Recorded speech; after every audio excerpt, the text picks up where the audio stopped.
The census numbers revealed that between 2006 and 2011, the number of incarcerated Canadians increased by 17%. Now that's a big jump considering the country's population increased by only 5.9%.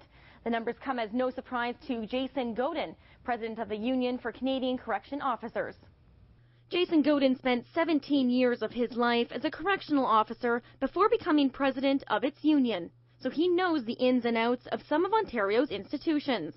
Two pieces of legislation that were recently passed, Bill C-25, the Truth in Sentencing Act, and Bill C-10, the Tackling Violent Crime Act. Godin believes the government acted too quickly before seeing what kind of impact both could have on Ontario prisons. We just don't have the capacity in the bed space, and again, we sort of, look at the fact that they're closing 3 institutions. So what this means for us is clearly a rise in double bunking in our federal institutions. Godin says the greatest inmate population increases are found in Ontario and the prairies, and he believes those numbers will continue to climb. We are seeing the numbers rise, we're seeing the double bunks increase, and that's just going to make for a more violent workplace for our members and other inmates.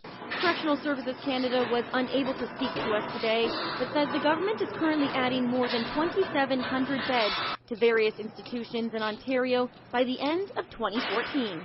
That includes a new $28 million maximum security unit currently underway at Collins Bay Institution. Things are going to be moving around a lot to accommodate the government's decision to close Kingston Penitentiary and the Regional Treatment Centre. And then the big question is, what do we do with that site?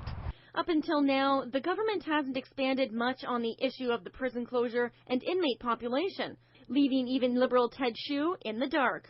To be a little bit cynical, but I think this is true, they want to make it hard for opposition MPs to criticize the government and to really have a good look inside. Kingston Pen is scheduled to close within the next 2 years. Megan Coulter, CKWS Newswatch, Kingston.